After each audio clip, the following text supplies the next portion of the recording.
alunos do Paraná! Tudo bem com vocês? Eu sou a professora Carol, o nosso amigo intérprete é o Natan e a gente está aqui para mais uma aula de zoologia. Olha que legal! Na aula passada, vocês aprenderam quem são os plateumintes. E eu falei para você que tinham plateumintes de vida livre e plateumintes parasitas. Hoje a gente vai estudar quem são esses parasitas e o que eles podem causar nos hospedeiros. Para começar nossa aula, vamos conhecer quais os objetivos com tudo isso. A gente vai relembrar quem são esses organismos, esses plateumintes, e a gente vai conhecer todas as doenças, as formas de prevenir, os sintomas de algumas delas, para poder ficar bem claro tudo isso na sua mente. Para ficar mais fácil, esteja com seu material, com seu caderno, para você anotar os pontos importantes e depois poder consultar na hora de fazer uma avaliação. Para relembrar, quem são os representantes desse grupo? A gente tem a planária, a tênia e o esquistossomo. Desses três, a planária é o único que não é parasita. As características desse grupo é ter o corpo achatado. Então, todos eles têm o corpo achatado dorso-ventralmente, que é naquele formatinho de pratinho. Possuem aproximadamente 15 mil espécies dentro desse grupo, então tem vários tipos de animais, não só esses aqui que eu estou te mostrando. A gente encontra eles em ambientes aquáticos, como oceanos, rios, lagos e também em lugares úmidos. Então não necessariamente dentro da água, mas pode ser perto dela. E eles podem ser, no caso da planária, de vida livre, ou então no caso desses dois, parasitas, que é o assunto da aula de hoje. Relembrando, a gente falou na aula passada sobre hospedeiros. E aí a gente tem um hospedeiro que é intermediário e um hospedeiro que é definitivo. Quando a gente for falar das doenças, vai ter alguns animais para a gente diferenciar esses dois tipos de hospedeiros. O hospedeiro intermediário é aquele que o animal não vai permanecer por muito tempo. Ele vai fazer uma parte da reprodução dele ali, que é a reprodução assexuada, mas ele vai ter que ir para um outro hospedeiro para terminar o ciclo de vida dele. E é onde ele vai fazer a reprodução sexuada. E esse cara é o hospedeiro definitivo. Na maioria dos casos, o hospedeiro definitivo é o ser humano. E aí a gente vai ver que tem algumas exceções aonde o ser humano pode ser um hospedeiro intermediário, ou então a gente vai ver que tem o porco, a vaca, o peixe, outros animais que podem ser hospedeiros intermediários. Então que isso tem que ficar claro na sua mente. Qualquer coisa você pode até fazer uma nota no caderno sobre isso. Vamos fazer um quiz para já fixar tudo isso e começar a aula em si. Os plateumintos parasitas, Esquistossoma mansoni, que é o esquistossomo, e a Taenia solium, que é a tênia, apresentam, letra A, dois tipos de hospedeiro, um intermediário e um definitivo. Letra B, os humanos como hospedeiros intermediários. Letra C, que aqui está B, desculpa aí, um invertebrado como hospedeiro intermediário. E letra D, dois hospedeiros ambos vertebrados. Pensa com calma, responde no seu caderno e daqui a pouquinho a gente volta.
Voltamos, galera. E a resposta certa aqui é a letra A.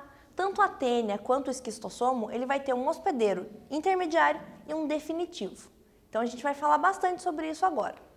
Começando, a gente vai falar sobre a esquistossomose. Parece esquisito mesmo, mas a esquistossomose é uma doença causada pelo Schistossoma mansoni, que quando a gente traduz meio que para o português, fica esquistossomo, o nome do animal. Esse organismo, ele causa uma parasitose em nós, seres humanos, e ele usa um outro tipo de organismo como hospedeiro também intermediário. A gente tem aqui um caramujo que é da classe Bionfalaria. Esse caramujo, ele é parte do ciclo da vida desse esquistossomo. Então ele entra dentro do caramujo e fica um tempo ali. Depois, quando ele entrar no ser humano, é que ele vai completar o ciclo de vida dele. Aqui, a gente consegue ver que a gente tem o macho e a gente tem a fêmea. Os dois organismos, eles ficam unidos, um junto com o outro. Então, a gente pode dizer que o Schistossoma mansoni, ele não é hermafrodita. Ele tem os dois sexos aqui, um macho e uma fêmea, mas os dois são grudadinhos. Isso vai auxiliar ele no processo de reprodução que ele realiza depois. E aí, como que acontece para você contrair essa doença do esquistossomo? O ser humano é o hospedeiro definitivo, certo? Sem dúvidas quanto a isso.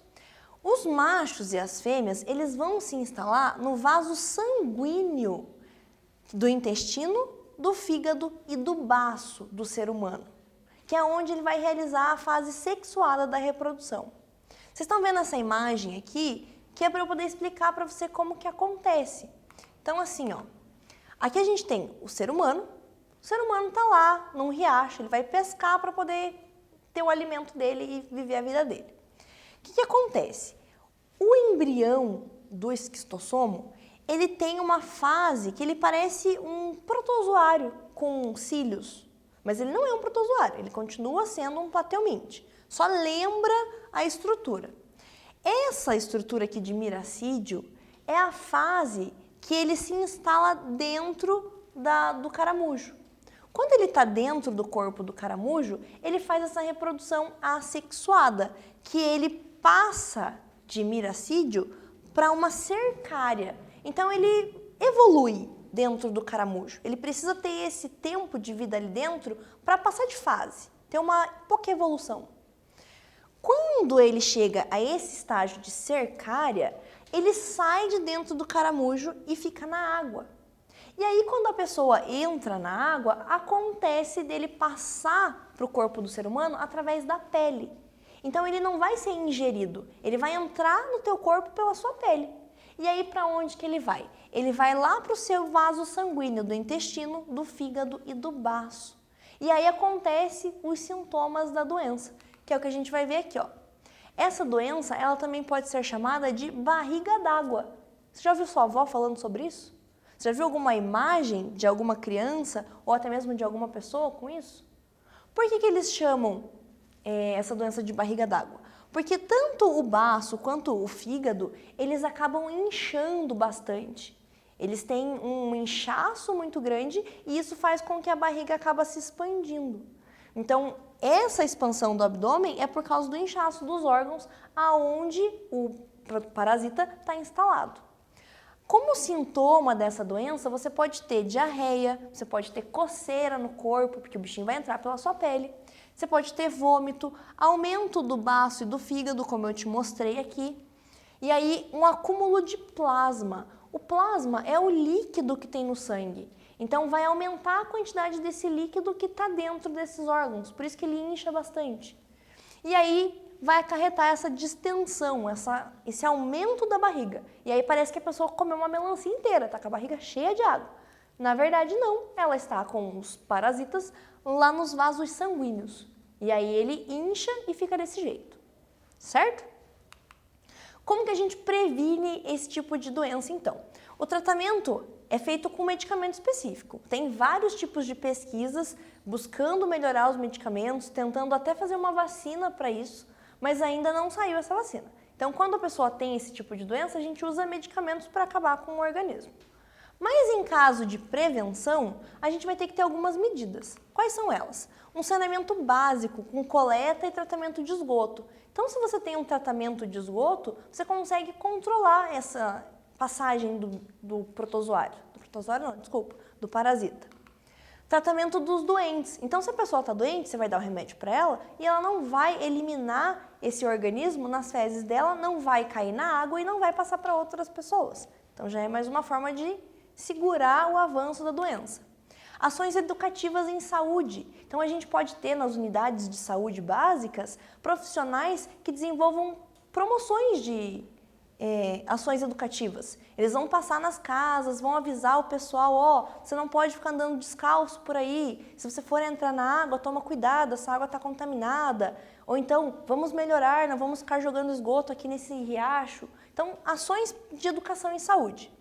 Eliminação de possíveis criadouros do caramujo. Então, aqui a gente tem o caramujo, para a gente poder segurar, não ter esse hospedeiro intermediário, a gente pode ter um controle do caramujo. E aí a gente não passa da segunda fase adiante, que é quando ele realmente se reproduz dentro do hospedeiro. Fácil. Agora vamos responder esse quiz aqui. Existe uma frase popular usada em certas regiões relativa a lagos e açudes, que diz assim, ó, se nadou e depois coçou, é porque pegou. Essa frase se refere a uma infecção causada por qual tipo de organismo? A gente tem aqui, ó, na letra A, o Plasmodium vivax, na letra B, o Trypanosoma cruzi, na letra C, o Schistossoma mansoni e na letra D, a Taenia solium. Qual desses organismos a gente pode captar ele através da água? Pensa aí, daqui a pouquinho eu volto.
voltamos!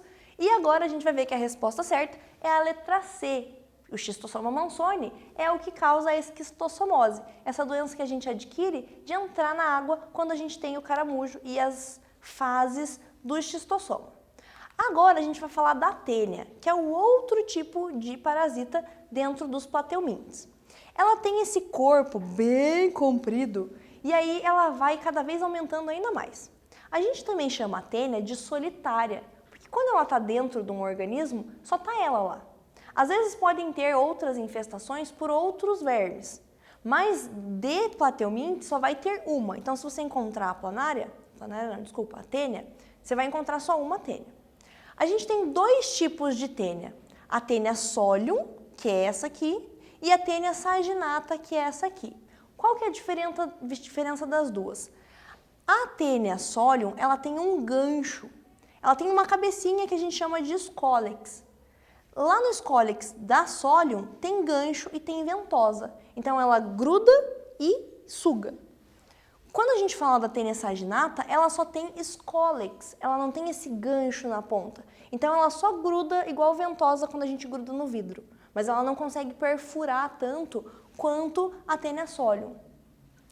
Esse tipo de organismo, ela tem esses quadradinhos aqui, ó, que a gente vai chamar de proglótide. E aí, aqui dentro é onde está as partes reprodutivas desse animal. O poro genital dele vai ser um buraquinho que vai ter em cada quadradinho desse, e ali dentro vai ter tanto um ovário quanto um testículo. Então, em cada quadradinho desse, ele consegue se reproduzir. Só que isso só vai acontecer quando ele estiver no hospedeiro definitivo.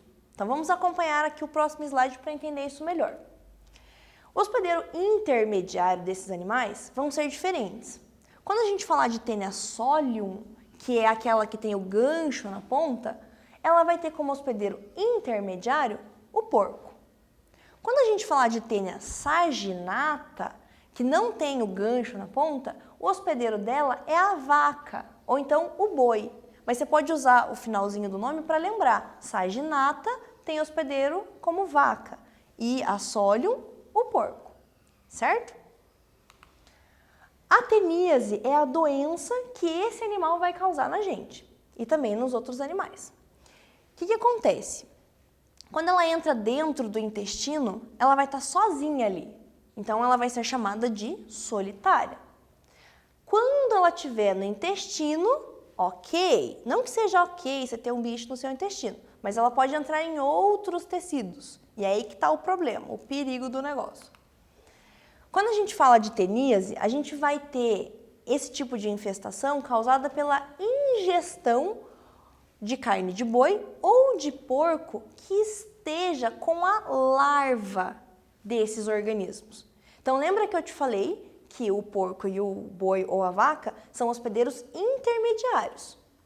Lá dentro do corpo do hospedeiro intermediário, ele pode desenvolver até a larva desse organismo e ficar na carne do animal, não necessariamente no intestino.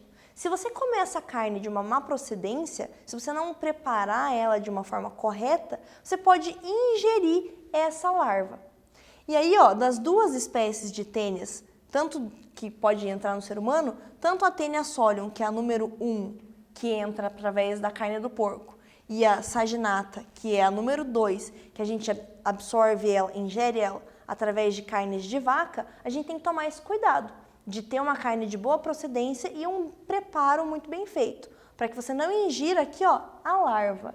Por que eu estou tocando nesse ponto da larva? Porque a gente vai ver depois que tem outra etapa do ciclo de vida do animal que a gente pode ingerir também. Então, teníase lembra de larva, por isso que eu já deixei destacado aqui para você poder lembrar.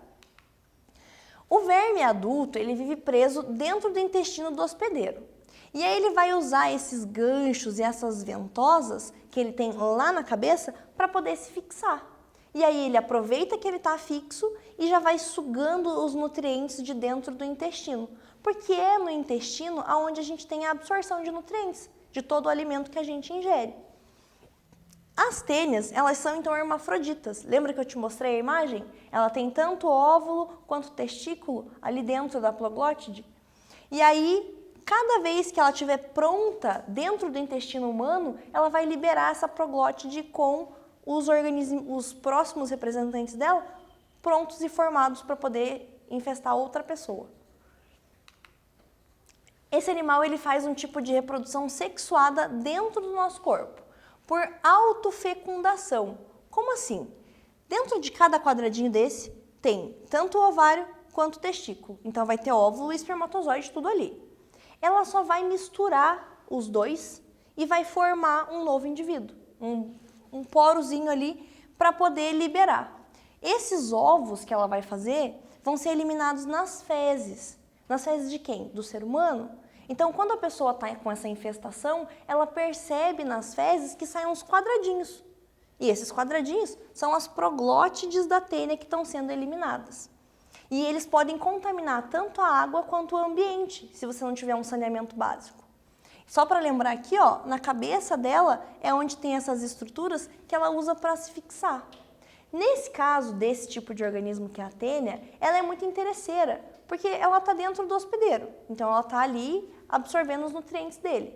Só que ela acaba dando para a gente uma condição que o seu sistema imunológico ele acaba dando uma aumentada no poder dele.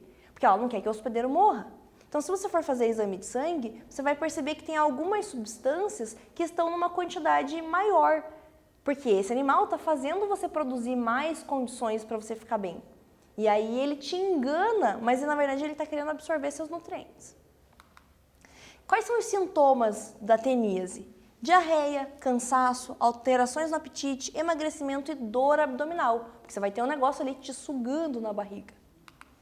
E aí agora vamos fazer um quiz sobre isso, só para dar uma quebrada aqui nesse negócio. Os organismos que apresentam corpo dividido em proglótides, com escólix na parte anterior e sem tubo digestivo, podem parasitar o homem através do quê? Letra A, contato com água contaminada. Letra B, ingestão de carne mal cozida. Letra C, pés descalços. Ou letra D, picada de inseto. Pensa aí, daqui a pouquinho eu volto.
Voltamos, galera. E a resposta desse exercício é a letra B. A gente tem que tomar cuidado com o tipo de carne que ingere para não se contaminar com esse tipo de parasita.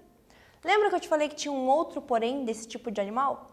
É a cisticercose, que é uma doença também causada pela tênia. Qual que é a diferença de teníase para cisticercose?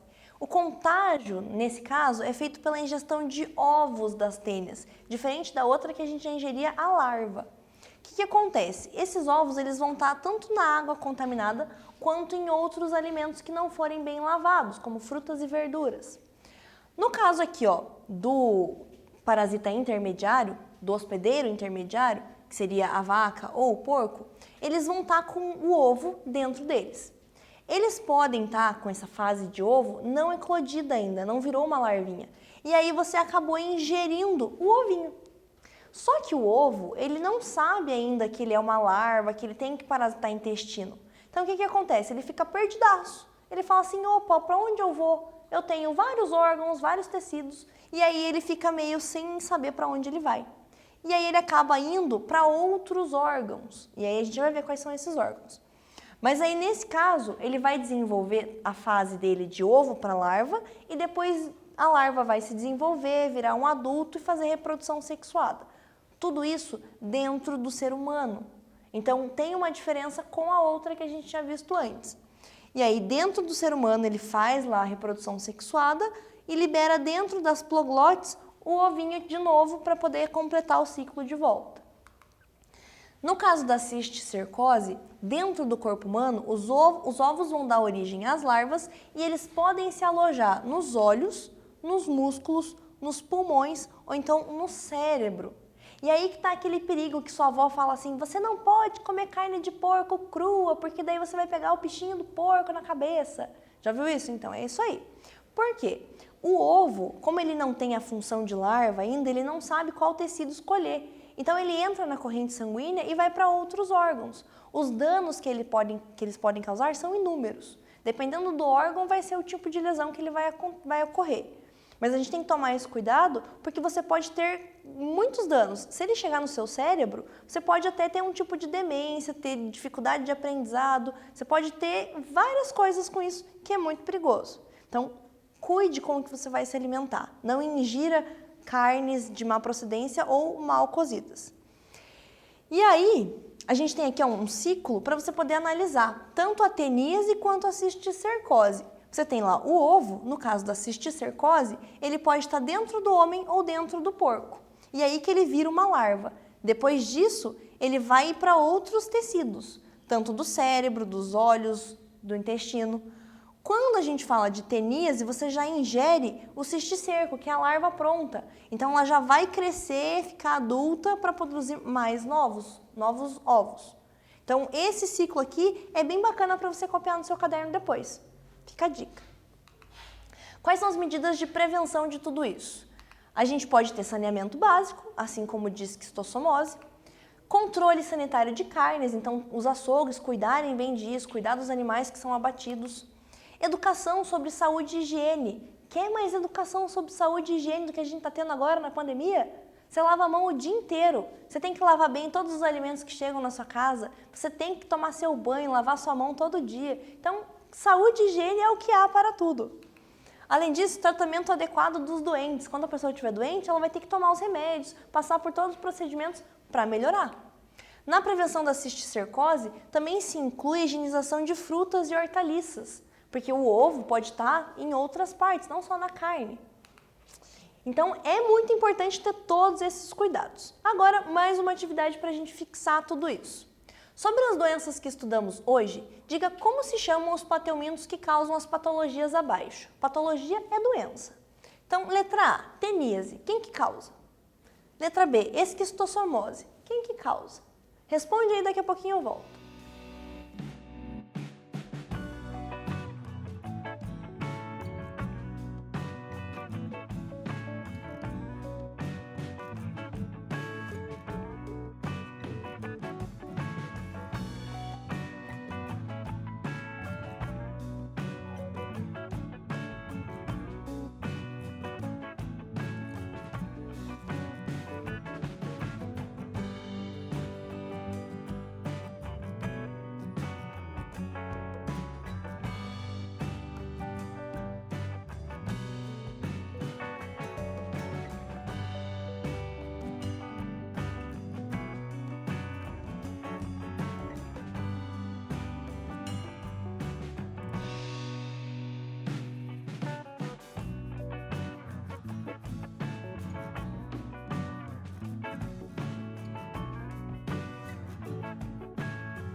Voltamos!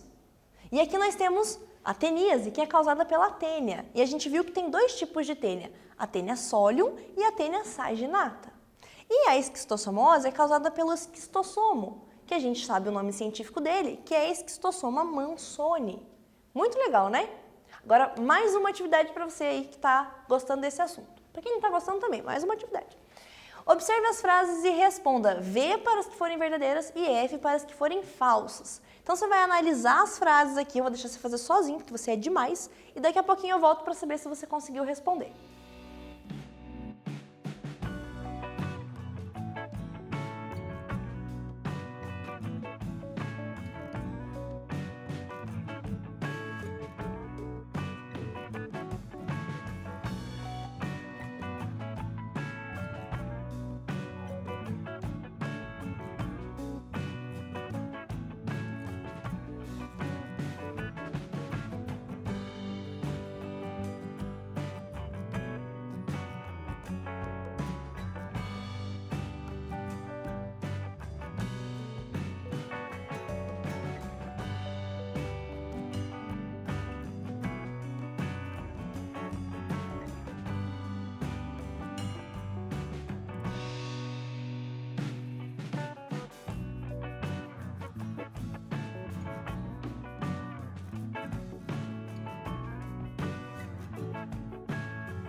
Voltamos, galera. Tava difícil? Capaz, não tava não. Bora corrigir aqui e ver se você fez certas respostas. A letra A dizia assim, ó: a esquistossomose pode ser transmitida se uma pessoa levar a mão à boca e nela houver ovos de esquistossomo. Essa frase é falsa, porque a esquistossomose a gente adquire quando entra na água que tem lá os ovos e as larvas. A letra B dizia que a carne do porco contaminada e mal cozida pode transmitir a esquistossomose. É falsa, porque a carne mal cozida ou contaminada transmite cisticercose ou teníase. A letra C dizia que transfusão de sangue favorece a transmissão de teníase. E é falsa, porque a gente nem falou de transfusão de sangue. A transmissão disso daqui se dá através da ingestão de carnes, que não são de boa procedência. E a letra D diz que para ajudar a prevenir a cisticercose, é importante tomar água tratada e não comer verduras e frutas mal lavadas. É uma forma de prevenção que a gente viu que serve para as 3 doenças desse grupo. Bem interessante, não é mesmo? Agora chegamos naquele momento de relembrar tudo que é importante. Se dedique, use todos os meios que você tem para aprender nesse momento. Terceiro trimestre, galera, tá acabando, foi difícil, mas a gente tá aqui, a gente vai dar conta. Responde aquela atividade de chamada que tem lá no Classroom. Se você não tem acesso ao Classroom, vai na escola e busca atividade. Não esquece que tem dia para entregar. Entrega no dia certo e assim vai ficar tudo tranquilo. Tem aqui mais uma tirinha para você, a gente gosta de tirinhas, falando sobre esse assunto. O dono do Garfield chega para ele e fala assim: Liz e eu fomos jantar e depois assistimos a uma palestra de veterinária. O título era O Ciclo de Vida da Tênia. Aí ele pensa, né? Eu não devia ter pedido espaguete, porque tênia e espaguete é meio parecido. E daí o Garfield pensa: putz, estamos com fome de novo. E estamos com fome de novo, mas enfim. Chegamos a esse momento de dizer tchau. Continue se dedicando, tenha uma rotina saudável, se alimente bem, lave bem as mãos, cuide dos recursos que nós temos. Assim a gente consegue ter uma pandemia mais saudável. A próxima aula a gente vai continuar falando sobre esses assuntos de zoologia e eu espero que você esteja gostando. A gente se encontra na próxima aula de ciências. Até mais!